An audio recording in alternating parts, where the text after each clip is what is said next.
To another episode of Real Talk with Joe and Cody. My name is Joe Skipper with Skipper Realty Group, brokered by eXp Realty. I am with my friend and lender, Cody Wilhelm with Residential Mortgage. How are you, Cody?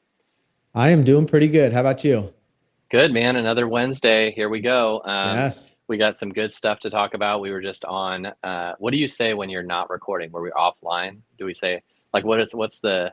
Yeah, I think the term is offline, even though we Okay, were online, we just weren't we were recording. talking offline, Yeah. backstage. We were Yes, in talking, the but green room. but yeah, we were just chatting about, kind of what are the well, one, what are the rates today? Like, what are you seeing?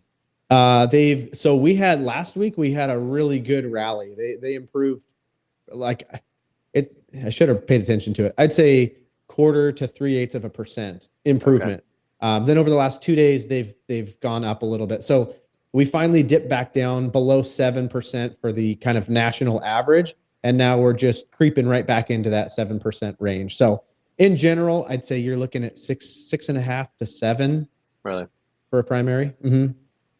That's crazy. I thought you guys were telling us it's going to be just great this year. Oh, it Six is. It percent, is. 5%. Yeah. No, What is it's happening? from everything I see, it's just like it's a lot of the same message that we got from last year. Like we're Yeah. just right around the corner, another month of this report, and we should be good to go. And here we are, still sitting in the same spot as I feel like we were a year ago, year and a half. I mean, we go through these little waves of like improvement, and then like 2 weeks later, it just erases everything that we I know. had. So it doesn't feel like there's momentum going one way or the other, but it does feel like there is momentum within the market itself, like the housing market, and Yeah. people seem to be picking up a little bit more steam, probably because springtime and finally, I mean, the sun's finally coming out, and I think I Yeah. saw that we get the sun for like a week. It's So crazy. that And should then sell it'll probably homes. snow the following week. Yeah, But it'll kill everybody's crops that are just going to start growing. exactly. That's exactly what's going to happen. Yeah. Yeah, we were just I was listening to a podcast the other day, and I you always, we've always seen that the sellers, and currently in these rates, the sellers are very hesitant to leave. Um, what traditionally, especially if you got in, 4 years ago now, Hmm. at a rate of, could be 3%, 3.5%, Yeah. to go to a now 7% mortgage rate. And it just kind of put it in a different way. He said, like, sellers are actually stuck. It's not that they're volunteering necessarily to stay in their Hmm. home. They are, but it's because they can't see themselves going from, say, a $700,000 home that they sell, and now they only can afford, based on rates, they can only afford the $525,000 home. So it's just an Yeah. interesting dynamic right now. It's like the housing market. Yeah, it's a different beast, because it's not that traditional supply and demand. It's like, Hmm. it's the demand is still there, and I think sellers still want to leave, and some have to, and they still do. Hmm. But right now, it's like everyone's at this standstill, kind of being like, sellers like, I gotta stay in my home, and the buyers like, Yeah.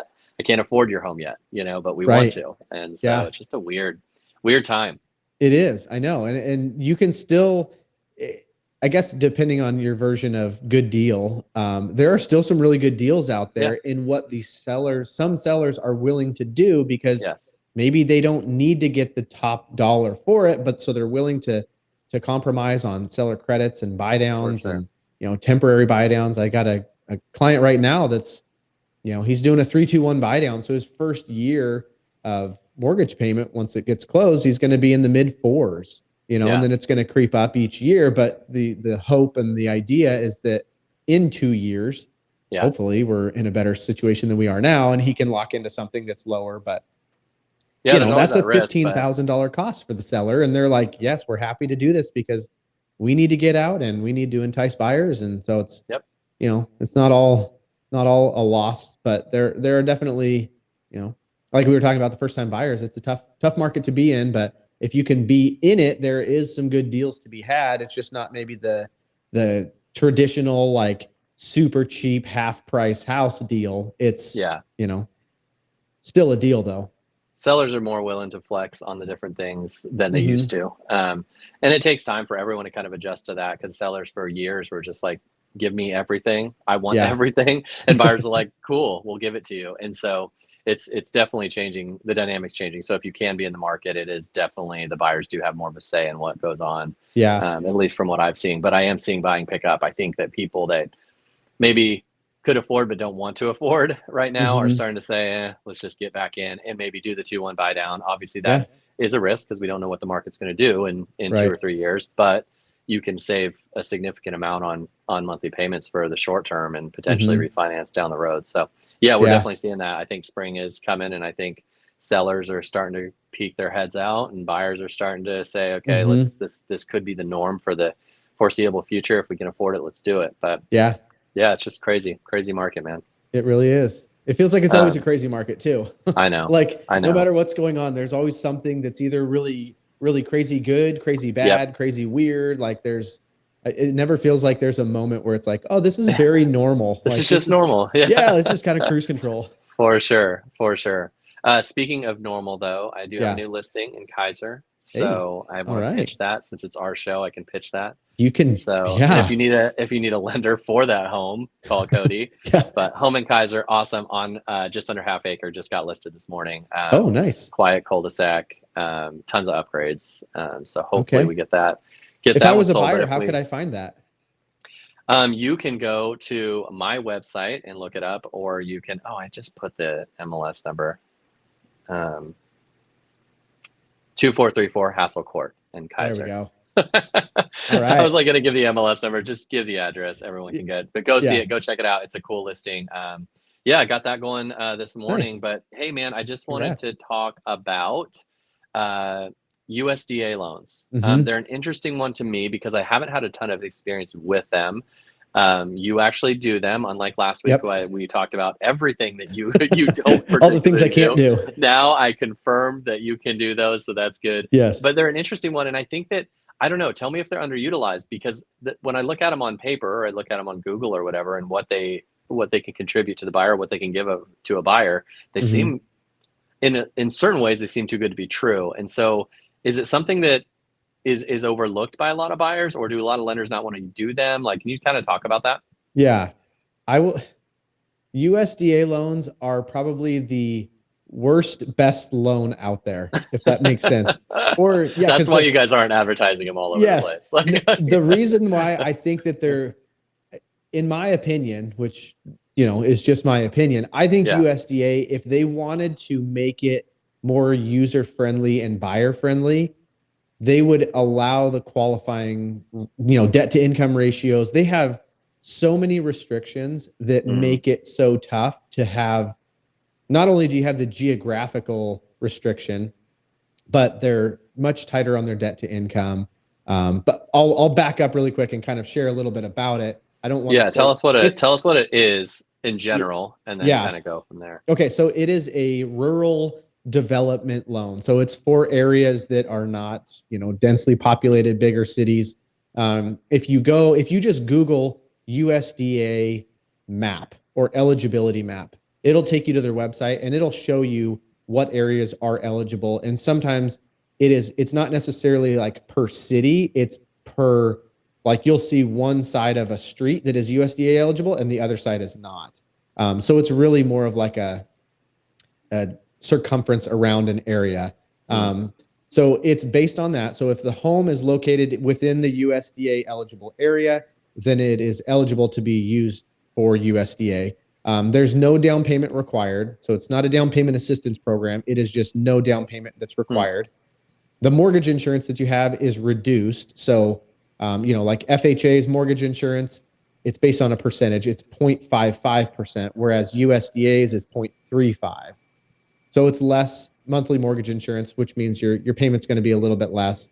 Um, there's not a lot to it as far as certain eligibility items to be eligible for it. I think one of the hard parts, since we have been in a housing shortage for years, that makes it a little more difficult because if you're looking in only USDA eligible areas, with there not being a ton of homes maybe for sale in your area, that might only give you, say, 2 or 3 options in a USDA eligible area. So okay. I think that's part of why it gets a little underutilized. Plus, they don't do manufactured homes. Hmm. Um, they have a little caveat where they do. manufactured homes, but it has to be like brand new. So there's a couple restrictions. So not very often do you run into that situation. So that kind of eliminates a little bit. There's an income limit too per area. So like the Portland, Vancouver general, like where both of us live, it's 129,000 and some change. So if you make over $130,000 as a household income, then you are not eligible. Okay, And so there that is is, some income requirements yeah, that's a lot of times that is what ends up allowing people or preventing people, I should say, from to get in. qualifying. Yeah, Because unlike other programs that are income based, it is household income. So I a lot of see. other programs can be whoever is on the loan application and whatever income is being used, that is the income that's being factored into the qualifying part of it. Okay. Whereas this, say a husband and wife go in on this together and they both make, collectively they make 120,000, but they have a 20-year-old son that lives at home and he has a job and he makes $30,000 a year, whatever it is. Even though he's not on the loan, that has to be considered into the income. So, Oh, and you're really? going to sign paperwork that says, I Huh. am not, like, I am being 100% honest on, what the household income is. If you have a roommate and they make money, you Really? got to count that. So there are Hmm. little things like that that just kind of make it difficult, but Yeah. it's the income is based on family size. So once you get to 5 family members in the household, then it goes up to just under $180,000. So, So you just got to it start kind of, pumping out the kids then, huh? yeah, yeah, it's an incentive We there. got to get that USDA loan. Yeah. and then, they have debt to income restrictions that are, I don't want to say significant, but they're quite a bit more restrictive than FHA and conventional would be. So you really have to, the perfect scenario for a USDA loan buyer is going to be good income, but not too much income, very minimal debt, so that they can kind of fit the low debt to income. Credit score Mm, minimum is 620. So you kind of have to find that sweet spot for a okay. buyer that is qualified for what they're looking for, but they don't make too much money, but they also don't have much for debts because, their debt to income might be a little high, but then, they'd be fine for FHA or conventional, some of these other options. So it's like I said, it's a really great loan. Like there are so many awesome things about it. And I love, Yeah. promoting rural growth and everything. Like I mean, we both grew up in I Yeah. would say a very Both rural Yamhill area. Carlton. So Yeah. yeah, so it's like I can appreciate living rural, and a lot of people that want to live rural are not looking for anything super fancy. They just don't want to live in town. For sure. So to have a really good option that helps promote and build that out is, I think, great. So Yeah, I I'd love think to see that's what some I changes. saw on just kind of the Google overlook of it, of that Hmm. it it's the restriction. You always think the USDA, you're like, it has to be rural, and it Yeah. really does. It's not as crazy as you think as to population No. size and things like that. But checking out that map is obviously going to give you exact things. But Yeah. yeah, I was like, I was just looking at kind of the overview of that, and I was like, oh, it seems pretty good. And why wouldn't people do it? Well, having said that, like, who do you see? Who do you see doing that? Are you talking like, almost, I don't want to say this the wrong way, but like first time farmer people, or first time, like, because you have to have, like, you're not just this, you're not a low income necessarily, but you Hmm. can't make, Yeah. it's just kind of, that's, I think, at least for me hearing what you said, it's that's the difficult part is your Yes. salary.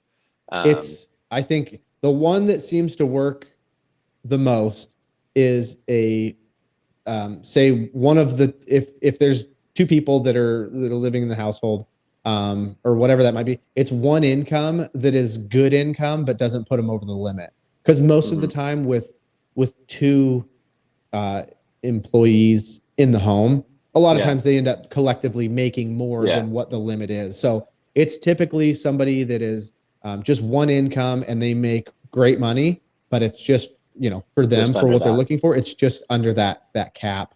Or they have a bigger family and they can make more. Maybe it's, Yeah, 2 people that are working, but it's not very often. And when I do get people, it's again, it's because of the restriction with manufactured home, because a lot of times there's some good deals to be had in yeah, rural areas, but a lot of times it's manufactured home. So when it eliminates that plus the restriction for where you can go, it can make it to where it's like a lot of times I'll get people that start out going USDA and we'll get everything worked up and ran and squared away. And then after a little bit of time, if you can't find something, then it's all right, maybe we need to start looking at, exploring other opportunities, because the biggest benefit with it is zero down. So with there being other down payment assistance programs, their terms might not be quite as well, but it's another option to be able to get them into something that's not going to be, hopefully waiting too long. But I think in general, it's a good one to look at. And I think at least the stereotype I had when you first look at a USDA, you assume farm. Like that's like the thing you go to, or ranch or something like that. And it really isn't. Like, especially when you look at that map, you can really see, Carlton, for example, I think fits under that, or the population size. Even I think, I don't know what I looked up. I don't want to say the name, but it was some sort of town that you would be surprised that it actually could qualify, because it was actually a pretty decent sized city, so it's not just that like farm. So it is something to look at as a buyer. And ironically, they don't want to finance on farms.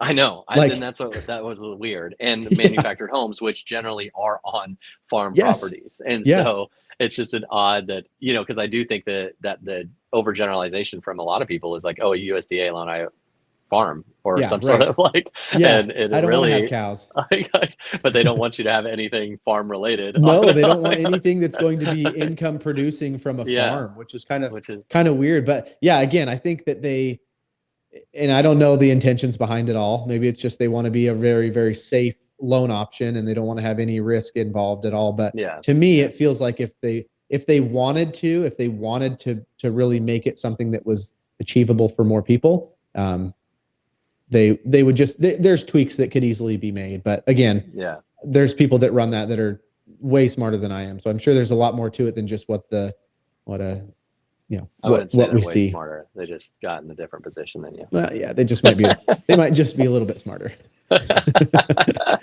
Well, if someone's looking for that, I do think it's something that, especially if they're in that income category, what would they do with you? Like, do you kind of run through that stuff with them and then say, hey, here's 3 or 4 loan programs that I think are great for you, or how does that go?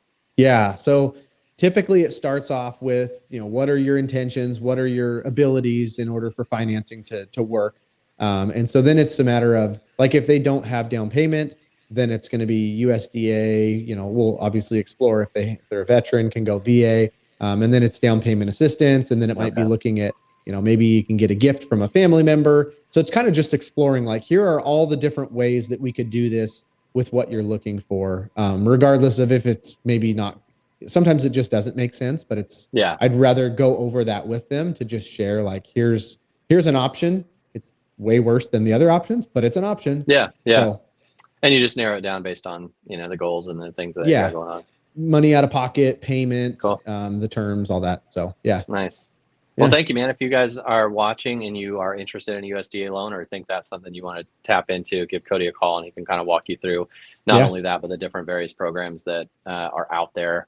There are a lot of options out there for people with low down payments, to make low down payments or grant programs and things like that. So it's not just that traditional 20% down. So if you have questions, give Cody a call and get that going.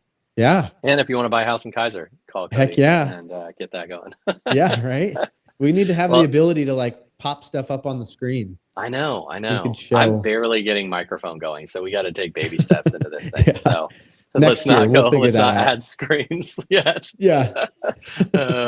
Well, thank you, man. That was really helpful. I think it opened up my eyes a lot to USDA loans and why they're good and bad, and what difficulties they can bring, but also what opportunities they can bring. So thank you for that. Yep. Good options out there.